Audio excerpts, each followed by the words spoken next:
Imagine boarding a luxury dinner train, where every course is served by the dead.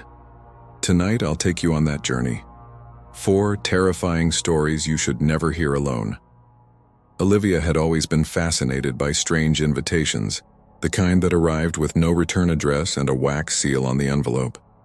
When she found the golden card in her mailbox, an exclusive dinner aboard the midnight carriage, Savannah, Georgia, she thought it was a joke. But curiosity outweighed reason, and she booked a seat, telling herself it would be nothing more than an eccentric evening. She didn't know the train hadn't officially run in decades. The platform was nearly deserted when she arrived, fog curling over the tracks like restless spirits. Old gas lamps flickered, throwing long shadows on the cracked wooden planks beneath her feet. At exactly midnight, a sleek black train slid silently into the station. Though Olivia never heard it approach, its windows glowed faintly gold, and for a moment she thought she heard whispers escaping from them. Inside, the dining car looked like a ballroom out of time. Velvet curtains, chandeliers, and polished oak tables. A dozen other guests were seated, all dressed elegantly, though their clothes seemed oddly dated. The host, a tall man with silver hair and a smile too wide, welcomed her with a bow. "Tonight," he said, "you dine beyond the borders of the living." The first course arrived swiftly, carried by a waiter with eyes black as coal. It was a bowl of steaming broth, though the steam seemed to rise in ghostly shapes, faces screaming before fading away. Guests nervously laughed, pretending it was theatrical, a performance staged for effect.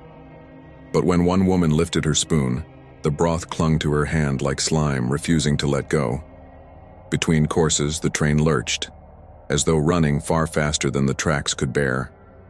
Olivia glanced through the window but saw no trees, no towns, only shifting gray fog. Her reflection in the glass was delayed, moving a second after she did. When she blinked, her reflection kept staring back, smiling. The second course was delivered by a woman in a tattered wedding dress, dripping seawater with every step. She placed oysters on the plates, but when Olivia pried hers open, she found a human tooth inside. Some guests shrieked, others forced nervous laughter, but no one dared push their plate away. The host simply raised his glass and said, "To those who taste eternity." The third course arrived from a chef whose arms were covered in charred burns. The smell of fire filled the air, smoke curling around the chandelier though no candle burned. He placed roasted meat in front of Olivia, and as she cut it open, it bled like something freshly slain. A man across from her whispered, trembling, "This is no animal. This is us." The wine grew colder with every sip, freezing her tongue, yet her throat burned as if swallowing flames. When she set her glass down, frost spidered across the tablecloth, spreading toward the others. One woman stood to leave, but the doors slammed shut on their own, locking with a metallic groan. The host's smile widened. The dinner is not complete until dessert is served. But Olivia noticed something stranger. The number of guests was shrinking. The woman who had struggled with her soup was gone, her chair neatly tucked in. The man who had whispered about the meat had vanished too, leaving only a blood-stained napkin. And no one else seemed to notice their absence. By the fourth course, the servers were children. They walked slowly, their faces pale and eyes stitched shut, carrying trays of candied fruit. One placed a plate before Olivia and tilted his head, as though listening to sounds only he could hear. When she touched the fruit, the child's stitched mouth twitched and a muffled scream leaked from inside. The train whistle howled again, but Olivia realized it wasn't coming from the engine. It was inside the car. Chains rattled from beneath the floorboards, shaking the silverware. The chandeliers swayed violently, though the train itself glided smoothly on invisible tracks. One by one, candles went out, plunging half the room into shadow. The host stood, tapping his glass. "Our next stop is Blackwood Crossing," he announced, his voice echoing unnaturally. A murmur went through the guests. Olivia had read about that place. The station had collapsed 50 years ago, killing everyone aboard the midnight carriage. The train picked up speed, racing through endless fog, the wheels screaming on the rails. Olivia clutched the table, her knuckles white as the walls seemed to stretch longer than they should. She glanced at the other passengers, but their faces had changed. Hollow-eyed, gray-skinned, fading in and out. Were they ever guests at all, or just ghosts reliving the same cursed meal? Finally, dessert arrived under a silver dome. When lifted, Olivia's plate revealed a heart, her own, beating furiously. Her breath caught and she stumbled back, but the stitched-lipped boy pushed the plate toward her. "Finish it," the host whispered, "or remain unfinished forever." The air grew unbearably cold, her breath forming clouds that drifted upward like smoke. Shadows rose from beneath the tables, wrapping themselves around her ankles. The train screeched to a halt in the middle of nowhere, doors opening onto a pitch-black void. Olivia screamed as the shadows dragged her down, her voice vanishing into the dark. The chandeliers brightened again, and the empty chair where Olivia had sat was neatly tucked in. The other passengers lifted their glasses in a silent toast, their faces empty of all life. The host turned toward the darkness outside, whispering, "Another course completed." The train whistle shrieked, and the midnight carriage carried on into the fog. And to this day, if you stand along the abandoned Savannah tracks on a foggy October night, you might see a glowing train glide by without a sound. Its passengers never wave, its servers never blink. But if you listen closely, you'll hear a woman's voice, Olivia's, whispering, "Join us for dinner." Story Note 2. Daniel Crane was a travel writer who specialized in rare and forgotten experiences. When he received an anonymous letter about a phantom dining car in Colorado's Rocky Mountains, he couldn't resist. It promised a luxury 7-course meal aboard the Crimson Line, a private train said to run only under the blood moon. He thought it would be a perfect article, an urban legend exposed. The meeting point was an abandoned depot in the town of Silverton, long closed to the public. Snow fell lightly, the mountains cloaked in silence, and the tracks seemed rusted beyond use. Yet at midnight, a whistle cut through the night air, and a crimson train emerged from the shadows. Its windows glowed faint red like the burning eyes of some beast crawling out of the dark. Daniel boarded, greeted by a hostess in a black gown with skin like porcelain. Her smile was thin, her voice low as she whispered, "Your reservation has been confirmed."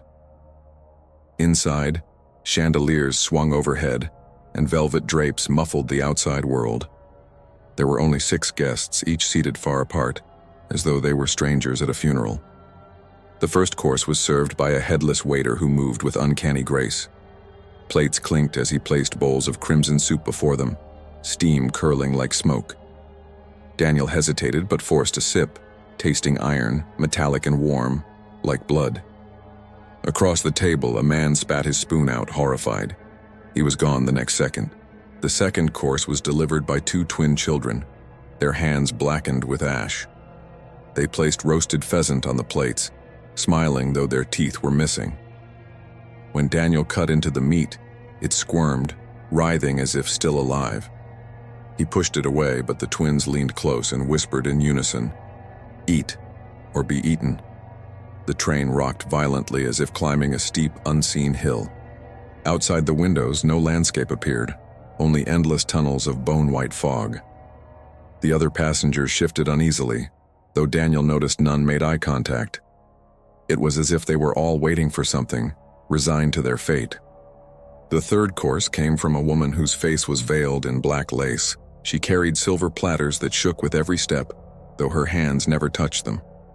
When she lifted the lid, there were photographs of each guest, burned around the edges. Daniel's photo showed him asleep in his hotel room, taken just last night. He demanded to know who had been in his room, but the woman only smiled.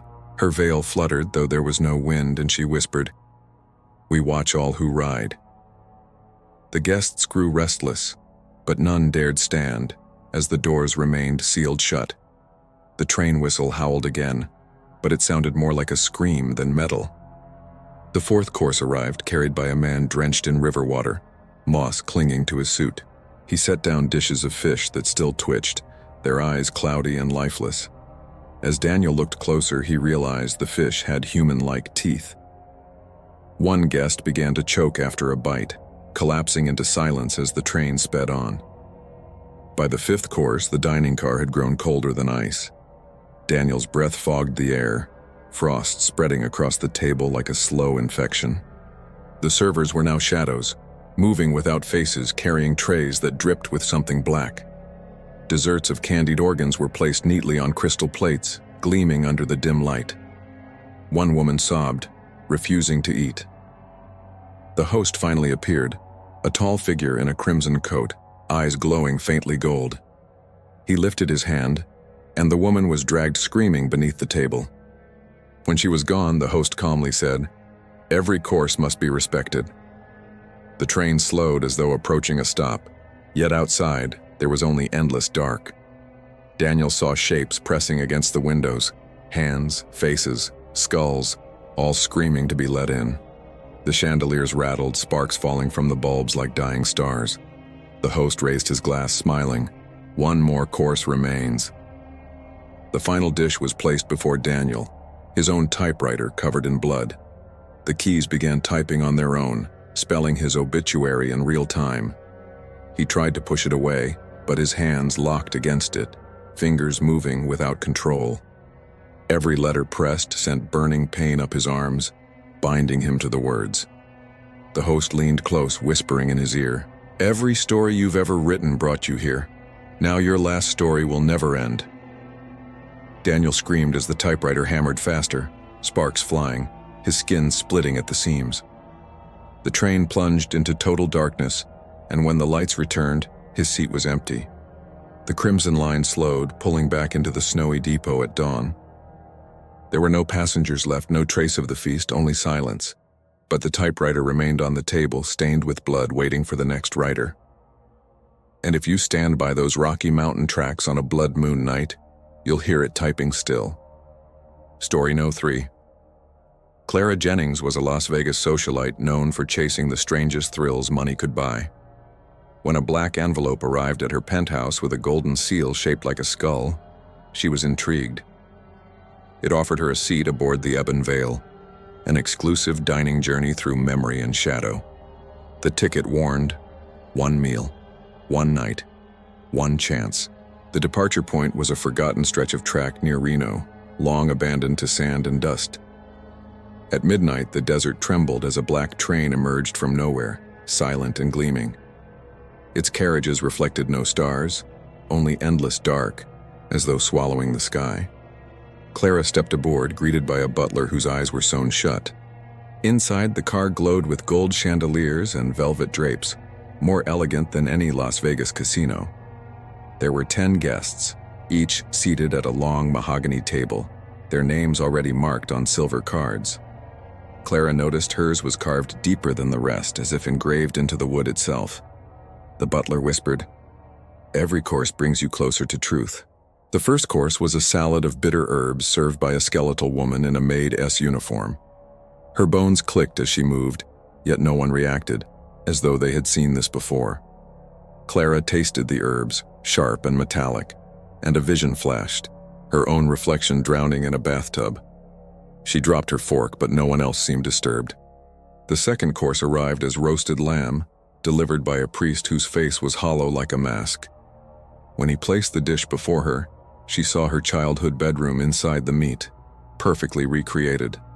Every bite she dared to take showed another memory, secrets she thought she'd forgotten. When she stopped, the priest hissed, "You will not escape unfinished."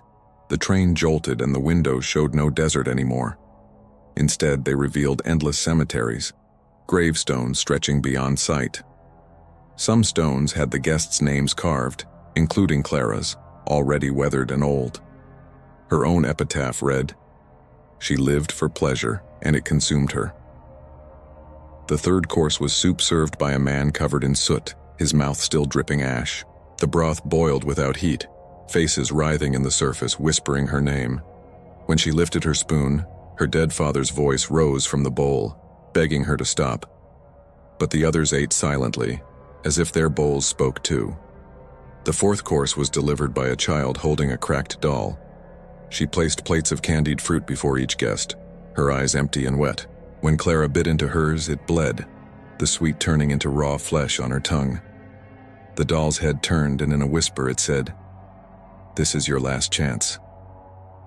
Clara stood to leave, but the butler appeared instantly, blocking the door.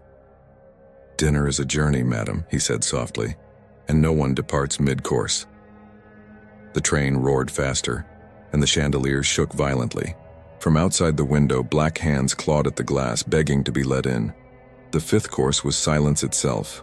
No plates, no food, only breathless waiting. One by one, the other guests began to vanish, their chairs sliding back as though pulled by unseen hands. Clara clutched her chair, refusing to move until she was the last one left. The butler approached, holding a silver platter covered by a dome. He lifted the lid to reveal her own heart, still beating, sitting neatly on a bed of ice. Clara screamed, clutching her chest, but felt nothing. It was already gone. The host, finally appearing, was a tall figure with no face, dressed in obsidian robes. He bowed and said, "The course is complete. Now you serve." The chandeliers flickered once and Clara vanished. Her chair remained neatly tucked in, her silver card now blackened. The train slowed, its whistle shrieking across the empty Nevada desert. And when it vanished into the dunes, a new server with sewn eyes stood silently in the doorway. Some say on moonless nights, if you drive past the abandoned Reno tracks, you might see a black train gliding soundlessly through the sand. Its windows glow gold, its guests never speak. But if you look closely, one of the servers might still have Clara's face. Story No. 4. Marcus Bell was a food critic known for exposing scams and false luxury dining experiences. When a mysterious black card arrived at his hotel, promising a feast beyond the living aboard the Morning Star, he smelled a story. The train was set to depart from an abandoned rail line near the Mississippi River, under the shadow of a storm. He laughed at the theatrics, but curiosity led him there at midnight. The platform was deserted except for crumbling pillars and rusted tracks. But then thunder cracked, and a grand black and gold train slid from the fog as though summoned by lightning. Its carriages gleamed like polished coffins, windows glowing faint amber. Marcus stepped inside, greeted by a host with skin so pale it looked carved from candle wax. The dining car was a spectacle: crystal chandeliers, velvet walls, and golden cutlery engraved with names. Each guest's name was already etched on their place setting, including Marcus's in letters so deep they cut the metal. There were 12 guests in total, though none spoke, their eyes fixed on their plates. The host clapped his hands, and the first course arrived. It was served by a waiter whose skin hung loose, dripping water onto the carpet. The dish was gumbo, steaming and rich, but Marcus swore he saw human fingers floating in the broth. He forced down a bite for appearances, and the taste burned bitterly of river mud and rot. From somewhere down the carriage, a woman coughed once and vanished, leaving only her chair. The second course came on silver trays, carried by a man in a Civil War uniform. His chest was blown open, yet he walked upright, eyes glowing like burning coal. On each plate lay roasted duck, its wings still twitching. When Marcus cut into his portion, he saw his own reflection bleeding inside the meat. The train rocked violently as thunder boomed overhead. Marcus looked out the window, but instead of swamp or city, he saw cemeteries stretching forever. Every headstone bore names of the passengers seated at the table. Some were already cracked and faded, as though they'd been buried long ago. The third course was delivered by a woman in a tattered ball gown, her throat slashed wide. She poured wine into their glasses, but the liquid ran black and thick like tar. When Marcus lifted his glass, a face formed in the surface, his mother's, mouthing words he couldn't hear. He dropped it and the glass shattered, yet the liquid kept crawling toward him across the floor. The fourth course was crawfish étouffée, served by a child dragging a broken doll. The dish smelled of smoke and wet earth, and when Marcus touched it, the crawfish claws snapped shut on his finger. The child smiled, though her eyes were hollow, and whispered, "You taste better than this." Marcus shoved the plate away, but the host's voice echoed, "No guest leaves hungry." By the fifth course, the guests had dwindled. Chairs sat empty, napkins neatly folded, as though they had never been filled. The servers had grown stranger. Now only shadows in the shape of men moving without sound. The course was pecan pie, but when Marcus cut a slice, cockroaches spilled out, scattering across the table. His stomach churned, but the others ate silently, their mouths stretching too wide, jaws cracking unnaturally. The train screamed forward, faster than steel could hold as lightning lit the windows. Marcus saw not landscapes but ghostly parades, marching bands of skeletons, brides carrying coffins, children dragging chains. The whistle blew, but it sounded like a church bell tolling for the dead. The host raised his glass, smiling. One final course remains. The last dish was unveiled, a silver platter holding Marcus's own pen, wrapped in his obituary. The obituary described his death aboard the train, though he hadn't yet taken his final bite. When he tried to rip it, the letters bled, soaking into his hands like ink made of blood. The host leaned close, whispering, "Write your end, or we will write it for you." Marcus screamed, dropping the pen, but it floated upward, writing across the air by itself. Every word burned into his skin, carving itself like scars. The other guests, what was left of them, stood, their eyes hollow, clapping softly in unison. As the chandeliers flickered out, Marcus's voice joined theirs in eternal applause. The morning star slowed, pulling silently into the ruins of the New Orleans depot. There were no passengers left, no food on the tables, no sound but dripping water. But a new server stood in the doorway now, his face pale, his hand clutching a pen. If you look closely on stormy nights, you might see Marcus still writing, forever editing his own death.